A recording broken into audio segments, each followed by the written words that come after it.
Okay, I am going to start, folks. So, welcome to what will be formally known as the HX Edge. My name is Cynthia Smith. I'm the co host, and Dino Yerosos is also my co host. So, before we get started, I just want to let you all know that we are changing the name from the HX Edge, which is sometimes difficult to say, to water cooler combos. So we feel that better reflects what we're doing. We like the energy and the spirit of it. So we're working out the branding and all of that fun stuff. So hey, Dino, welcome and happy New Year. Happy New Year.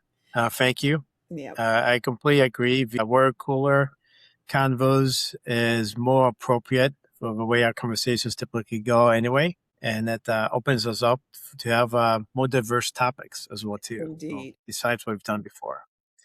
So, John, welcome. Go ahead, Cynthia. I think you want to do introduction I just first. want to do a quick deep dive to talk a little bit, and then we'll let John introduce himself as well. So, in this unfiltered season premiere of Water Cooler Conversations, we sit down with John Libretti, president of Spearhead Leadership Consulting. So, we're going to cut through some of the corporate jargon for a direct take on how to be a leader.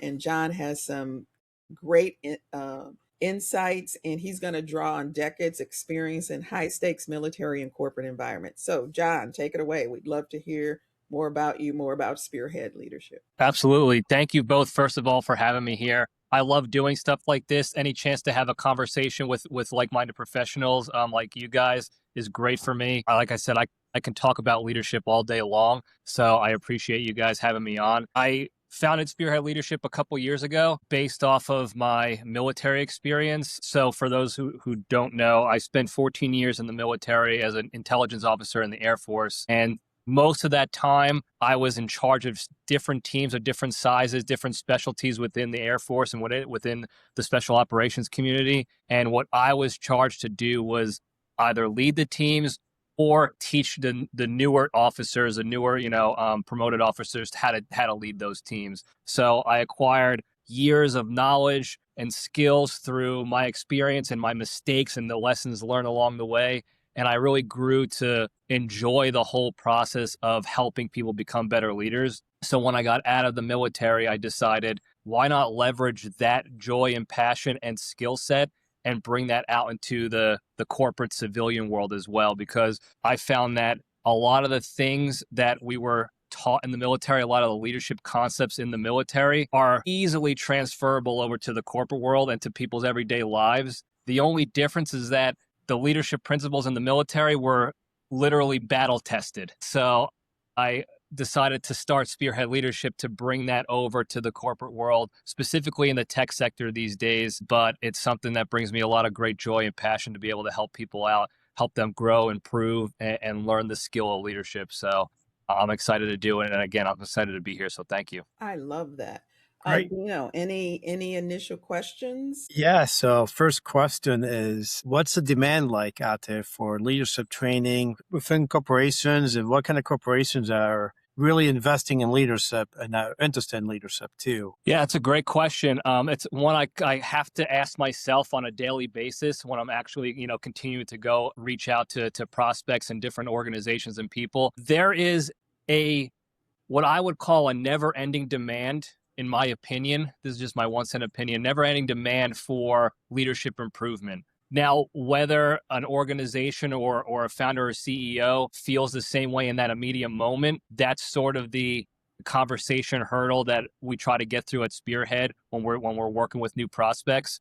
But if you kind of take a look around every organization you've worked with or for in the past, there's always improvements that could be made in the leadership space. Not to say that there's not good leaders out there already, and not to say that organizations that we work with don't already have good leadership, whether it's their executive level or their frontline supervisor, middle manager level. But in one of the principles that we kind of profess at Spearhead is that the best leaders know that they should be constantly working to improve, learn, grow, and improve themselves. So all that to say is I believe there's a high demand still, and there will always be a high demand. A lot of the bigger corporations that you see, the publicly traded companies, for instance, will have contracts with what I would call bigger leadership organizations that are on basically like annual retainers that are constantly providing some sort of annual leadership checkbox training to their VP staff or their senior level leadership, or what have you. Spearhead specifically focuses on those more private organizations, the smaller organizations, especially the newer tech space organizations, IT, software development companies, tech startups that don't have the budget to spend, tens of hundreds of thousands of dollars a year for big corporations to come in to provide these online courses or virtual trainings or what have you.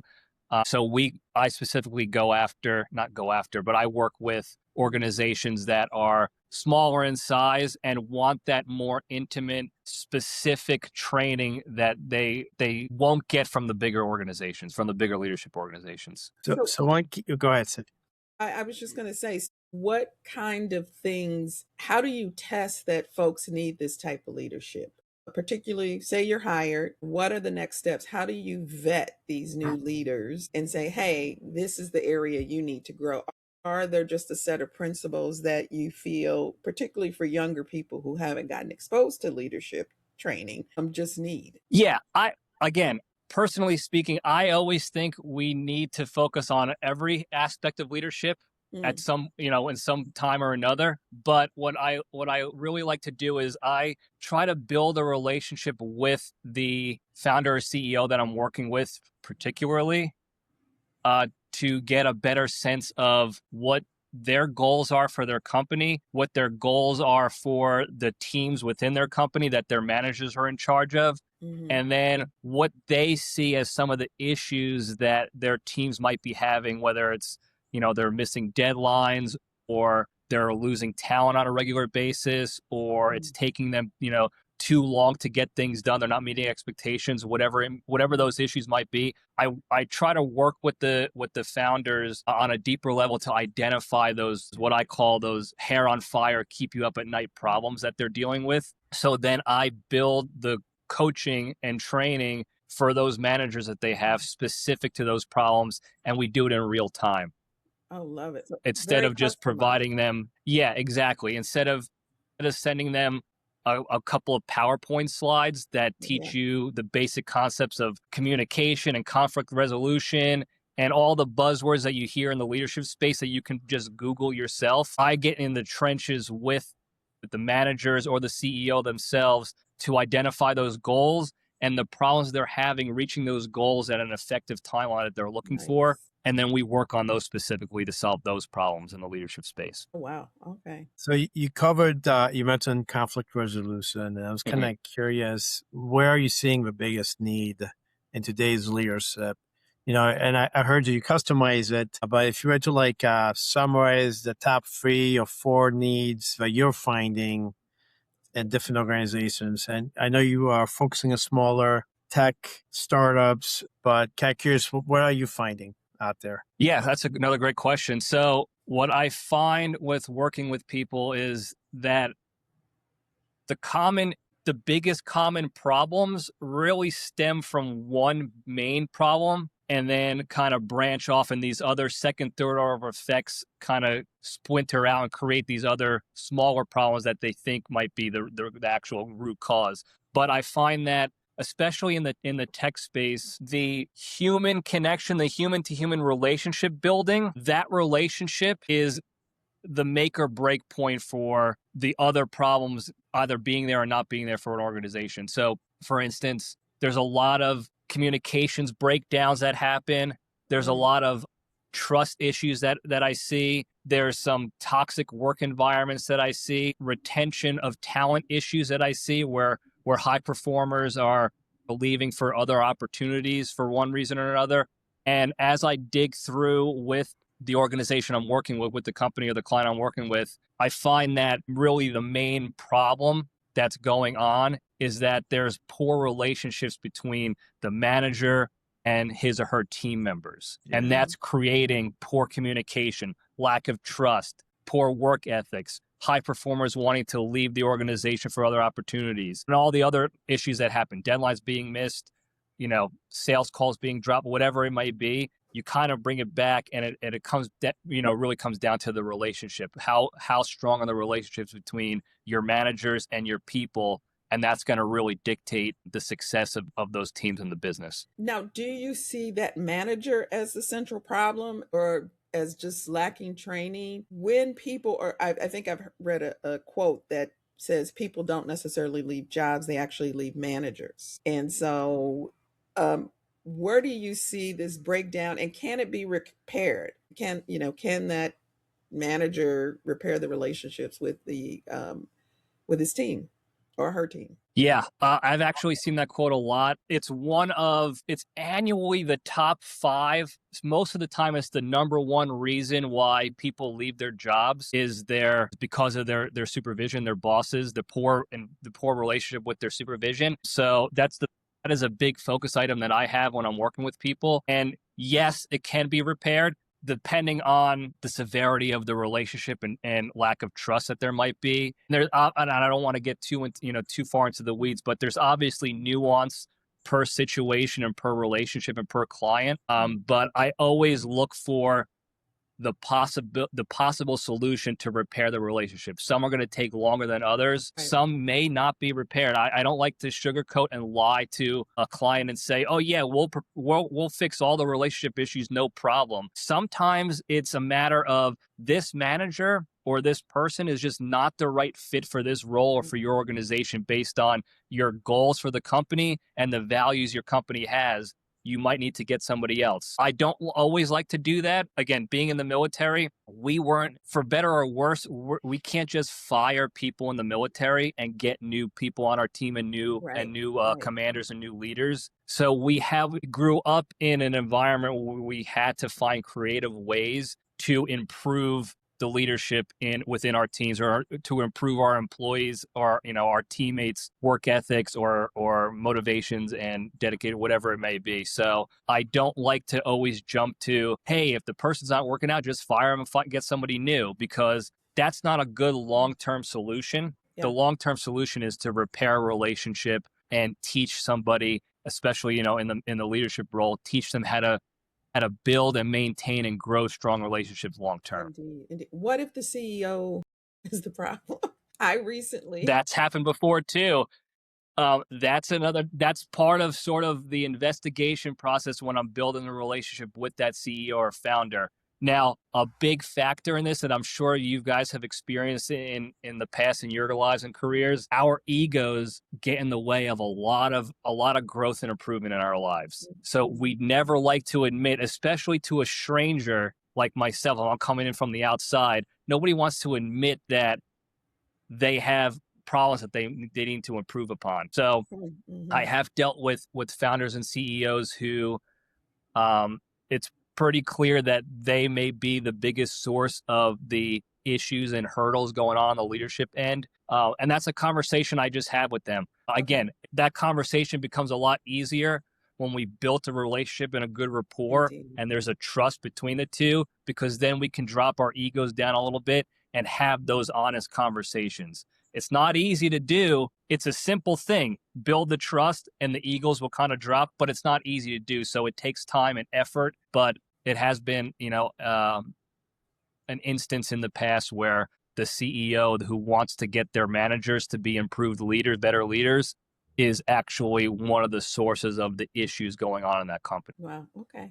Fascinating. So, it is, yeah. I have quite a few questions actually. Sure. Not sure if we're gonna have enough time for all the questions. I have a few approaches I take with my direct reports. I've been leading for over 20 years now, but I would like to hear your advice or approaches to, let's say there's a struggle between a manager and employee. Some recommendations you might make, some approaches they tend to work with most of those relationships in terms of improving their relationship. Yeah. So what I like to do is, again, since I'm coming from the outside, and I'm working with a particular manager, I try to get the best insight of that manager first. So I'll build a relationship with that manager, find out, how they do business, what their motivations are, how they receive information, how they communicate out information. And then I'll try to get that information from the employee they might be having an issue with. And I do that from the standpoint, not so I can solve the problem for them per se,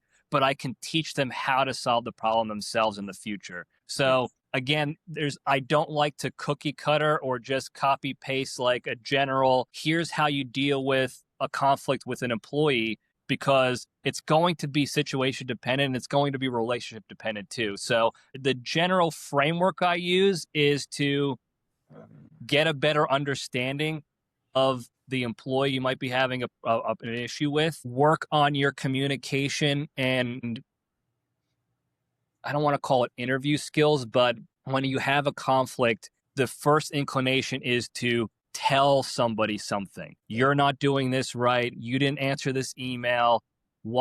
This stuff was not done on time, whatever it may be. I like to flip it a little bit and have them ask questions. Hey, why did you not respond to this email? Or why did you happen to miss this deadline? Kind of get an understanding of where they're coming from. And by you just sitting and asking questions and just receiving information without making any sort of judgments or pushing out punishments immediately or pointing the finger immediately, just receive the information, take it all in, try to get a better understanding of where that person's coming from. Because oftentimes, again, I'm sure you've experienced it in the past as well, there are possibly or probably outside reasons that are affecting that person's ability to do what you asked them to initially, why they're not meeting expectations. Maybe they have a personal issue at home that they're dealing with that they didn't want to bring to the office, but it is affecting them. Maybe they, had a problem with another employee and that spilled over. Whatever interpersonal issue they might have had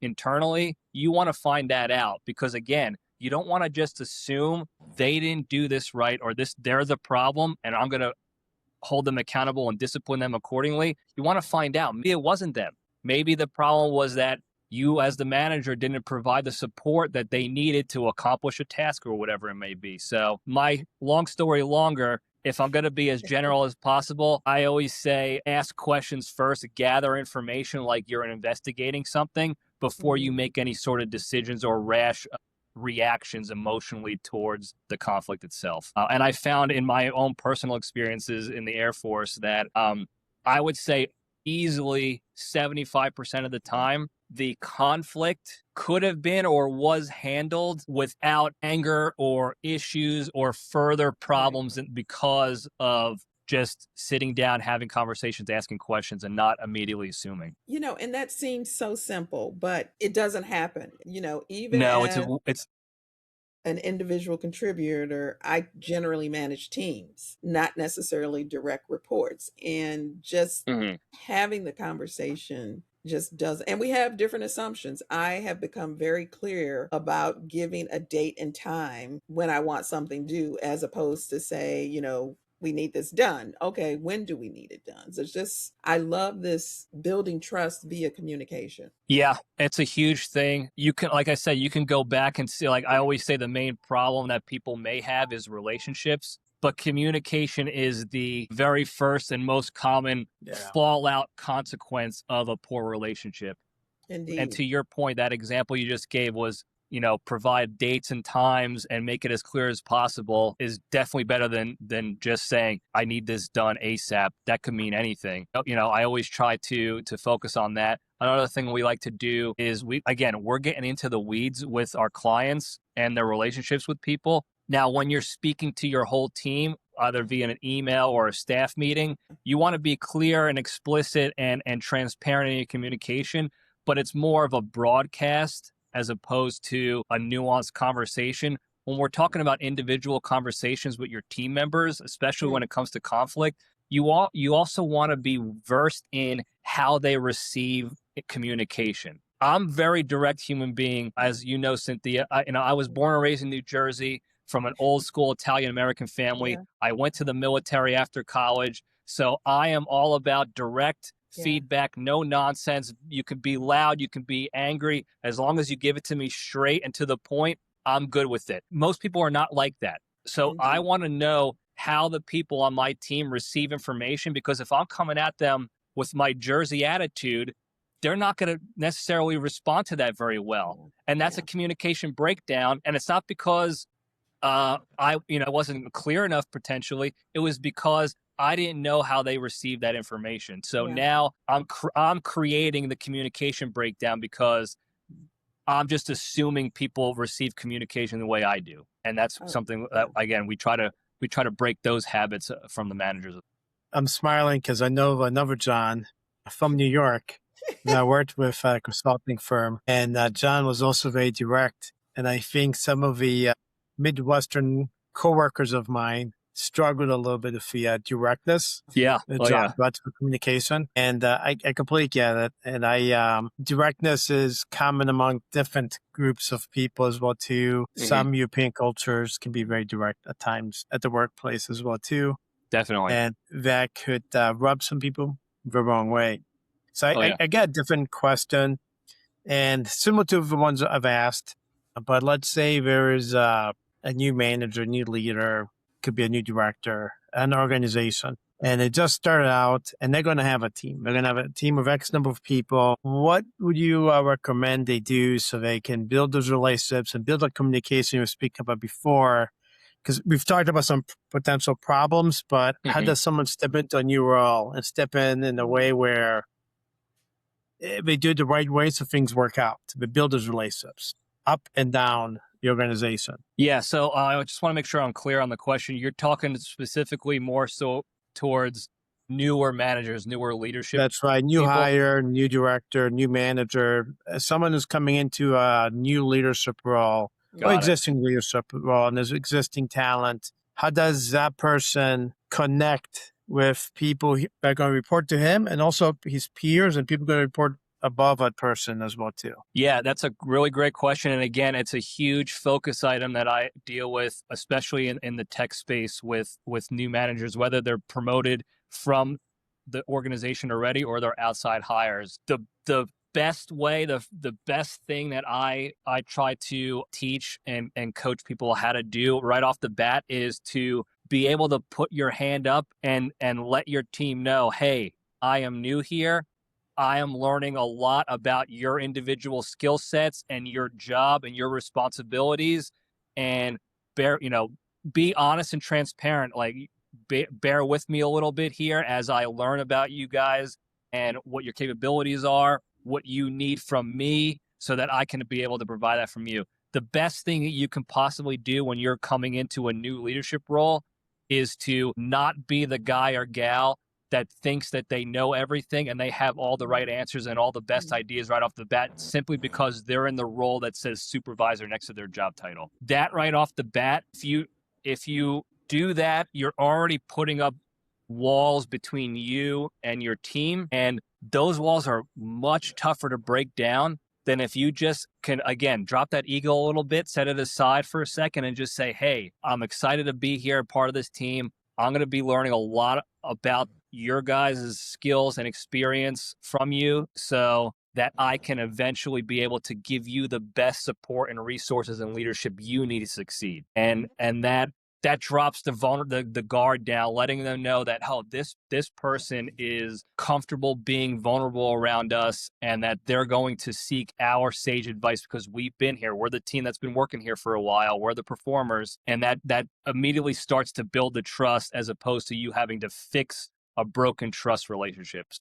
I do. And I got kind of a one-on-one framework I've used at times with my one-on-ones for my staff to build a relationship. I want to get your feedback at it. And it's pretty simple. I'll serve the agenda if you want anything else. I would schedule one-on-ones for my direct reports, even indirect reports, typically for 25 minutes to allow people to move from meeting to meeting. And the agenda would be very simple, like, how are you? What their agenda is. Projects, depending on the industry. I have a couple other topics. We get to them if we get to them, like their growth.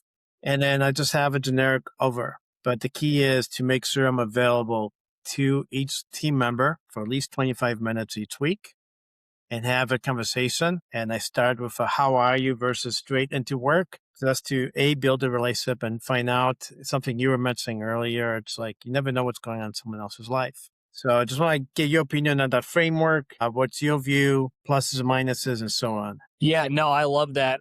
It's clear that you have a lot of experience in this world because that's a great thing to do, formally or informally. However people choose to have those conversations with their team members individually. I think that's an excellent way to do things. And I'm sure I don't think you do this. I'm sure you don't do this. I have seen some people get caught up in the agenda aspect of a conversation with their employees or team members, subordinates. It's a conversation. It's not okay, let me ask you how you're doing first. Okay, got that. Okay, now let's go to this thing. Okay, got that.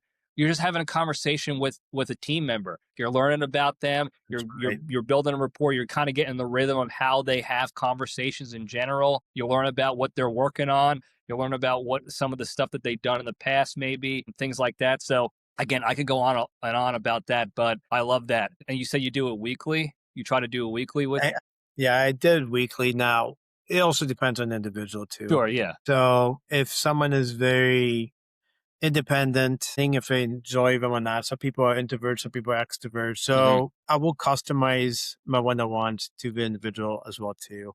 Beautiful. But typically, I make myself available once a week. A lot of it depends on how much experience they brought in. So if they didn't necessarily report to me, they report to one of my direct reports. But I had worked, for example, in healthcare for a very long time, and I have a lot of experience in the type of projects they're working on. Even if they don't report to me, I may have one-on-ones with them and use the opportunity to transfer knowledge. So it's, how are you? How's the work going on stuff? But also make sure at the last part, the growth part, I'm transferring some knowledge. Yeah.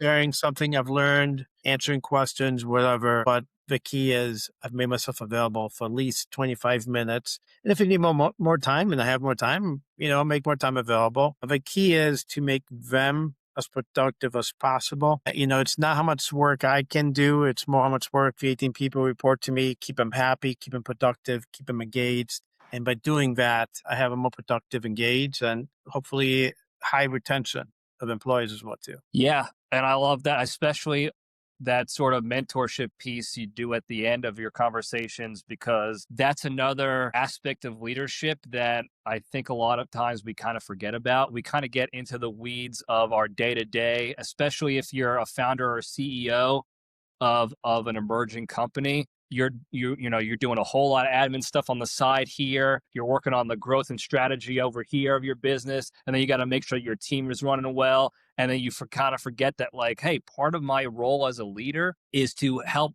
provide some mentorship and coaching to my team so that they don't have to wait 10, 20, 30 years to be in my position to finally figure this stuff out. They have I have the tools and the resources. Why wouldn't I give it to them now? So I love that mentorship aspect that you bring to the table. Yeah, it's a key. Cynthia, your turn. Yeah, so I'll say right off the bat, they stink. Tough conversations stink, and mainly it's because, at least for me, in my experience, it's because of the emotional kind of tie you have with your team members, especially if you were an individual contributor and then you got promoted to that leadership role and now you're leading a team of people that were your peers and it still are in some ways. That emotional connection you have makes it tough to have those conversations. What I try to do, and this is based on years of making mistakes and sweeping them under the rug and procrastinating, and maybe the problem will just go away if we don't talk about it. Maybe it'll walk away on its own. I've learned those hard lessons. So what I try to do now is I try to preface those conversations with whoever I'm talking with. And again, it's going to be dependent on the particular person I may be having the conversation with. I'll always preface with some sort of verbiage to let them know, like, this is not in any way a personal attack on you or on me or anything like that at all. And it should not affect the relationship at all in that way. It's going to feel that way, but the intentions are not for that to happen at all. This is based purely on XYZ, whatever the conflict is, whatever the problem is. Again, if somebody is not meeting expectations, in the military, we give annual evaluations to our subordinates. So if I had, 3 or 4 enlisted members of the Air Force underneath my leadership that I had to write evaluations on, I would preface with, hey, this is based solely on your performance of the expectations we gave to you in the beginning of the year and based on the evaluation sheet that we have. And now a lot of organizations do have some sort of formal annual evaluation forms that they fill out to kind of create metrics and also to create that separation between personal feelings and job performance. So I do the best I can to communicate that up front. It still doesn't, it doesn't always meet the mark. We're still going to have the feelings. I can remember multiple conversations I've had with people where I still do that, and you still both leave with this feeling of, that sucked, But the only thing I'll say is those tough conversations don't get easier with time. You just get better at them. You're still going to have the feelings, and what I think, go ahead, please. Yeah, right. Yeah, you get better at detaching the emotions that naturally come with having conversations you don't want to have, having those tough talks with people, to the point where you can compartmentalize a little bit better and you can focus on the performance or lack of performance based on the particular situation at hand. When you do that enough times with each member of your team, if you have to, everybody's going to see that sort of portfolio of credibility that you're building for yourself of, this guy Libretti right here, he actually is only talking about my job performance. It might feel like it's a personal attack on me, but I've had 10 tough talks with him and not one time that he attacked me personally or have any sort of personal retribution against me for this or that. So you build your rapport and your relationship even more so that way by communicating ahead of time and sticking to your word, and they'll see that over time, through your actions. Tough conversations are not going to be about my personal feelings towards you. Yeah, that's another great question, because it's something I have to constantly think about. And I think you and I talked about this in the past, where for a while I was, and this is a mistake I think I made, I was trying to sort of hide my military experience when it came to leadership and talking to prospects and stuff, because of that very reason of people get, they have their own idea, especially if they have no military experience or no family members that were in the military whatsoever. TV and movies don't necessarily help out our cause in that regard. So I was for a while trying to, kind of hiding that or talking about it a little bit less. I've since changed, because I think it's important to note that it's not like that at all, honestly, besides really just boot camp, where you're getting yelled at on purpose and they're barking orders at you on purpose to create stressful environments, so to see how you react as a training mechanism and not how you should be leading in general. That's what I try to communicate out to people. And then I think we had this conversation as well in the past. I want to say 90% of your time in the military is standard office work. It's show up to your office space, sit in your cubicle or wherever whatever physical dynamic you have there in your office, and you're doing paperwork, you're preparing briefings, you're having conversations, you're doing regular job stuff, just like the vast majority of the corporate world outside the military. So I always like to talk about that and to kind of, again, bridge that gap, to show the connection and to show that the main difference between military leadership and corporate civilian life leadership, if we're talking about quality, effective leadership concepts, is that we've adapted it to be done in combat, in operations where, you can still apply these concepts while you're getting shot at or missiles fired at you, or you're in Afghanistan or Iraq or wherever it may be. That's the sort of the quote unquote difference. And in my mind, what I try to again communicate out to people now is it's further proof that these leadership principles work and can be adapted to any environment, because we've literally adapted standard leadership principles that everybody likes and knows about and tries to follow. we've adapted it to the most high stress environments possible. So there's absolutely no way it won't work in my 9 to 5 job working at a cubicle every day. So it is a common misconception about the military. I don't get mad at people who think that way, or I don't get defensive or anything, because if I wasn't in the Air Force, I would think the same thing. You watch military movies, you see boot camp scenes, you hear about on the news. All you see on the news when it comes to the military is the fighting. So I completely understand it. So I'm going to go backwards a bit when you're talking about difficult employees, and I'm going to run some ideas by you, see what you think. Before I talked about the one-on-ones, I felt that those helped me build those relationships, and it did two things. One is it made it easier to have this difficult conversation, but two, it eliminated the number of surprises. Yeah. Because if you're having a 25-minute honest conversation, by the time you get to review time or later in the year, usually you have a good understanding of each other, and there's not as many surprises that pop up throughout the year. Absolutely. That's one thing. Two, I take a strength finder mentality. There's a test out there that basically tests people for strengths. And what I like to do is view people in terms of their strengths and not the weaknesses, and leverage and utilize their strengths. And therefore, the weaknesses are not as much of an issue, because if someone, for example, is not great working with Excel documents, I'm going to give them Excel work. I give them SQL work because they might do a great job writing SQL code, or whatever they do that they're great at. I'll try to customize their work as much as possible to them, even though it's not always 100% possible. So I think that the Strength Finder, I had something else I was thinking of, have made it a little easier for me to have those difficult conversations with people.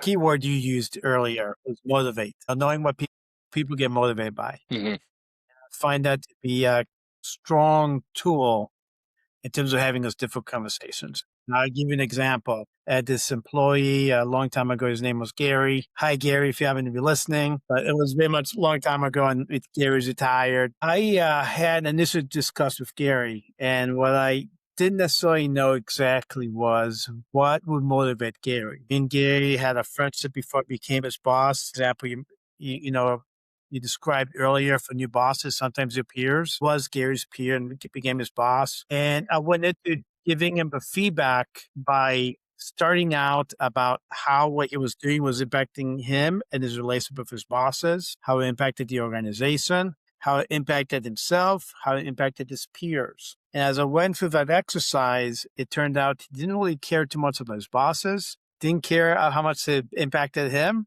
But what he really did care is how his peers viewed him. So as I went through that exercise, it turned out what motivated Gary was his relationship with his peers. And once he realized that it was negatively impacting his peers, he made a drastic change. So motivation in terms of difficult conversations, if you happen to have that insight, helps. If you don't, then you go through a situation and how does that impact the various different entities. And that sometimes helps. And that's helped me a few times. Gary was the first example I used that exercise with, and which I actually learned that skill set from a leadership training I had taken, and it worked for me. That's great. That's a huge thing to consider too. So that's amazing that you do that with your team members as well, because again, when it comes to tough conversations or any sort of dynamic or situation going on within your team, if it doesn't motivate them, or if they don't feel it pertains to them, it's going to go in one ear and out the other. And not just because they're not, and again, it's not to dog on your employees per se. It's just kind of how we are as humans sometimes. I'll give you a quick example. I worked with a company that this is a little while ago. Their CEO would either hold staff meetings, virtual Zoom staff meetings, once a month with everybody, or he would pop into our smaller team sessions to give us updates and talk about some stuff or whatever. And the CEO's role in this company was to focus on certain revenue and profit metrics per quarter, annually. That was what they were focused on. These growth metrics. Completely fine. That was their job, and they're supposed to do that.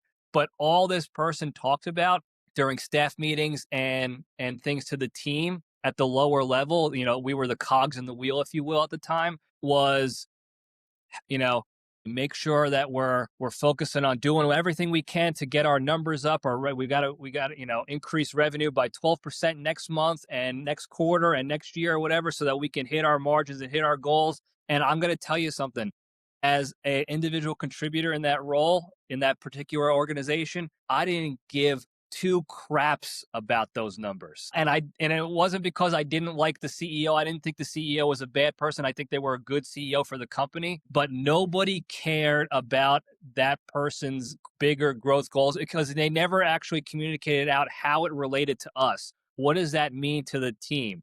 How does that align with our motivations and why we're here? If I'm an individual contributor who's looking to get promoted, maybe you can communicate out how, hey, if you think about it in this way, when it comes to a revenue or profit margin perspective, you'll be able to do X, Y, and Z. And that'll actually help you when it comes time for promotion, when you want to apply for that promotion within the company. Now we know that you're already thinking about this level of whatever. Or, hey, we care about the revenue and profits at this level, at the CEO level, because this is going to mean more training and more work trips and more parties and more this and that for you guys there, more bonuses availability for you, higher promotions, higher salary raises at the end of each year for you guys. So that's why we focus on profits and revenue. And this is how it's going to help you guys out if we grow those numbers. So if you could connect that to their motivations, you're going to take leaps and bounds ahead when it comes to building the relationship with them. Like I said, that particular CEO, great person, didn't dislike the person at all. I had no relationship with them because we never connected on anything. They never even asked, what are you looking to get out of this job? What are your motivations? Do you care what your peers think of you? They never asked any of that. So what you're doing with your team members and finding out their motivations, it's hugely beneficial because, like you said, it makes those tough conversations easier. It minimizes the amount of tough conversations you're going to have because you have that relationship. Think about all the best relationships you have in your own lives. How many times are you having tough conversations with them or arguments or issues with them? Probably not nearly as many as people you have shitty relationships with. Pardon my French, but the worse relationship, the more problems you're going to have. Mm-hmm. Yeah, I love that too, because that actually helped me early on in my career become a better leader. When I got promoted and got further down the road in the military, was getting the mentorship on things to do as an individual contributor, as a member of the team, to exude that leadership ability. I know, Cynthia, you've heard me say this in the past. Leadership to me,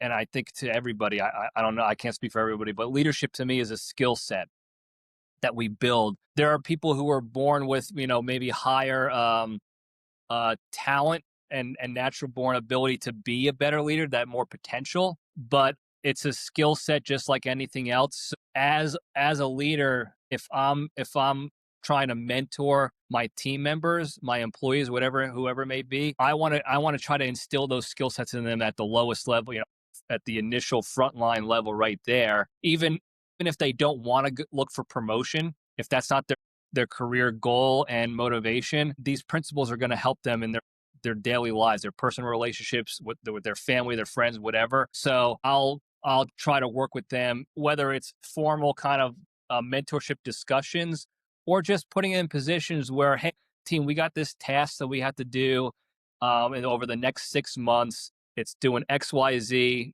Joey, why don't you take lead on this task and oversee, making sure that this and this and this gets done, and then I'll focus on this portion of the task as well. But you put them in sort of informal, unofficial leadership positions, not by duty title or having purview over people, but just over a task essential. Just be a task lead, if you will, and then see how they do, and then be there to be sort of the leadership lanes in the road along the way. Because again, if they're an individual contributor, especially if they're newer on the team, they're probably not going to have the leadership experience to know what leading that task means. But just, if you communicate that with them ahead of time, hey, here's what I expect from you. Here's how I want you to manage the team when it comes to this task. Here's the things that need to get done. And here's the questions you should ask each person on the team to be able to get these things done. and you're just kind of shadowing them and providing that sort of, again, lanes in the road. Like I like bumpers in the bowling alley, the bowling lane. And again, you preface this. Like I always like to preface things and give them as much transparent information as possible ahead of time. Let them know this is not a test. This is not a punishment if you don't do well. This is an opportunity for you to learn and improve on a skill set that's going to be beneficial to you in the future, whether you do it to promote in company or just to be a better leader overall in life. This is an opportunity. You're not going to get fired if the test doesn't go well. You're not going to get punished unless you're like breaking rules or breaking laws or whatever, but provide these opportunities for them. And then Dino, you kind of mentioned it too when you were talking about feedback with your people and the mentorship sessions as well, is give them little insights in general throughout the day or the weeks, whether you're having the formal feedback sessions or some of the things that I like to recommend some people do, some managers do, is have like informal check-ins, whether it's physical in office, you just walk by a cubicle and just have a conversation with somebody, see what's going on, or you're messaging someone on Teams virtually and say, hey, you got 5 quick minutes, and then you just have a quick check-in conversation with them there. You could provide more mentorship in that regard. Hey, just, by the way, you did a great work on this project, but, a couple weeks ago. This is one thing that I noticed that something that I've done in the past that works really well is X, Y, and Z. Yeah. Maybe give that a shot. See how that fits for you. If you like it, let me know. We could talk more about how to get better at that particular thing, whatever it may be. So I like to provide opportunities for people to lead, especially if they want it, because there's going to be people, and that's as simple as asking the question, hey, do you have any interest in taking on the lead of this task? And see who puts their hand up, and then kind of go from there. So I'm gonna add a couple things, and this is from experience. So if you mentioned, both of us have less time ahead of us working than we've already worked. One of the things I do is when I reach out to people online, I often preface it as well too, because I don't want to go, oh, the boss wants to talk to me kind of a thing. It was a lot easier when we all worked in the office. And in my case, I do go to the office a few times a week, and that's going to increase. When you walk in the office and you walk over someone's cube, they can read your body language, they can see a See the smile tone, or yeah. whatever it is. They don't feel intimidated. Oh boy, the boss is coming. Who I am, so it could be a little more intimidating. Oh yeah. And just simple good morning. Hey, want to give you, I want to share something with you. In terms of feedback and giving him a way to do things, often what I've done is I'll give them 3 different solutions and let them pick the approach they want to take. So if it's something I think we could be doing better, I may provide 3 approaches I may take to a problem and let them pick the solution that best fits them. Versus, hey, you're not doing this right. Hey, this is what's worked for me. I've done these 3 different approaches, and this is why they worked out for me. And that's been an easy way to provide some feedback by transferring knowledge and allowing them to go, oh, wait, you know what? This may work for me. This one may not. And then let them pick what approach to take. Yeah, that's a great tool to use with people, and just, asking, hey, any idea, sometimes I've done this in the past where I'll say something like, hey, I did this thing this way in the past. Do you have any ideas of how it could be done better? I just want to get your take on it because I think it could be done better, but I don't have the answer personally. So let me get your feedback. Let me get your thoughts on it. I think that's great. And then to your point about, the in-office versus the instant, the text message sort of conversations. Yeah, it was definitely a lot easier to present a welcoming tone and presence physically in an office than it is over messages. But that is, again, that's another thing that I coach my clients on, is the nuanced communication style of emails or messages that people are reading, as opposed to getting on a Zoom call with your camera on, or an audio only kind of call, or an in-person conversation. It's all communication. Again, it's all something that you can Google how to be a better communicator, but we get into the weeds on the nuance of the different types of communication vehicles. And to your point, there is a stark difference in messaging somebody from your boss, hey, you got 5 minutes, as opposed to walking by with a smile and say, hey, you got 5 quick minutes. They're gonna read whatever tone is they have in their head when they're reading a message. And that's a different type of communication altogether. You know what?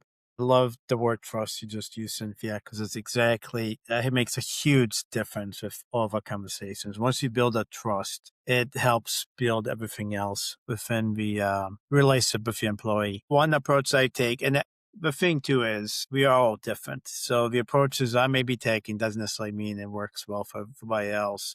Those are one of the ones I mentioned before. Those do build trust, but the approach I took that's worked well for me is put the employee first, and truly put the employee first. Because if you're taking care of the employee, that builds that trust. If you're just mentioning, you build the trust. Now you have an employee that trusts the manager.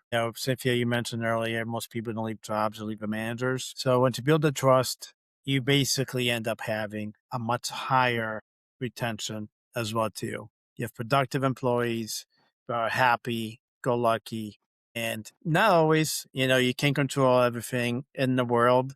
There's always the difficult internal, external customer. There are other leaders in the organization, but having the person who also gives you your performance reviews, the person who assigns the work, the person you work the closest with when it comes to leader, having a good relationship with you, it makes the whole difference. So, John, I'll let you close us up with some words of wisdom. Yeah, no, I love what you just said there. That trust absolutely changes the game. I think there's a lot of people who have inadvertently sort of have a backwards viewpoint of organizational success. They see it in dollars and cents, which I completely understand why. And there's like a whole history of how that came to be, where profit and revenue margins became the quote unquote goal. I try to make sure that I try to flip that. I flip the food pyramid upside down on them a little bit, because if we're putting it into numbers, if they want the profit goals and the revenue goals and the growth that they're looking for, start with your own people. You as a leader had the response. That's your main role, is to take care of your people and enable them to succeed. Because if they're taken care of and they succeed, and your high performers stick around in the long term, that's going to create a better product for your customers or clients. They're going to keep coming back and paying you more money. You're going to be able to grow that way. And it's going to save you thousands and thousands of dollars and hours of hiring new people, training new people, and then losing new people, and then having new people come back in because you're not taking care of the people you already had and the talent you had. So you care about your people. The customers are going to see that. They're going to keep coming back. And those little numbers goals, those profit and revenue goals that you had, they're going to take care of themselves in the long run. And that, to me, that all comes down to the relationships that you have as a leader with your team. 100%. Yeah, you can get in touch with me. I've created as many avenues of approach to it to reach out as possible. We have my website is www.spearheadleadership.co, and there's a contact form there with all the information there as well. You can find me on LinkedIn at Spearhead Leadership, or my personal LinkedIn page, John Libretti. You can find us on Instagram at _Spearhead Leadership. You can find us on TikTok now. We're on TikTok now at Spearhead Leadership. You can email me directly at johnlibretti@spearheadleadership.co. I even think my phone number and address is on the website for the business. So you can send me snail mail if you want.